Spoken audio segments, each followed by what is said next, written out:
find it up there in the middle in the first test, and you spent a fair bit of time out there? Yeah, it was really tough out there. I mean, it was just a lot of challenges that we've faced before, and some of that are a bit different. So we just got to try and replicate what we can in the nets. It's quite tough to replicate a pitch such as the Dakar pitch. So I think we've all prepared well, and we know what we need to do. So it's just a matter of putting the performances out there on the pitch. What was different?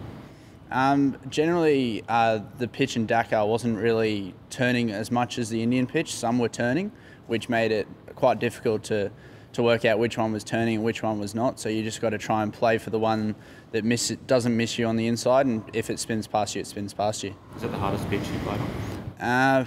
I mean, you got pitches in Hobart that seam quite a bit, and then you got turning pitches, so you got different, each to their own. So I mean, it's probably one of the toughest spinning wickets I've had, because it's not spun for a majority of time, just the occasional one has spun quite a lot.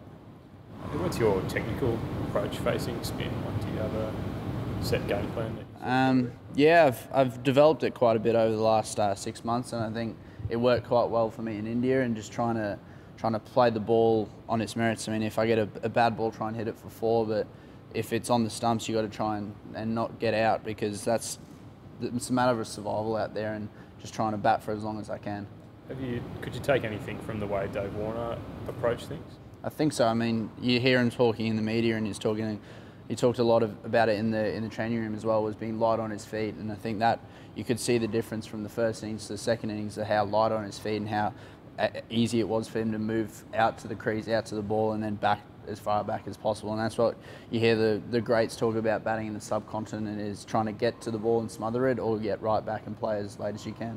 Davey's obviously a lot smaller than you. It's probably maybe the tallest batsman in the team. Do you find that is a challenge in some respects? I think a little bit, yeah. I mean, he's probably got the lighter on his feet advantage, but I've got the reach advantage. I can reach quite far towards where the ball's pitching, so he might run down at one where I can just defend. So it's about working out what's best for us, but also working as a team and trying to be the best team we can be. As an opening pair, and I guess looking forward to that Ashes series, do you kind of think that him being shorter, you being a lot taller, could be a real advantage when you're coming up against guys who are trying to find length?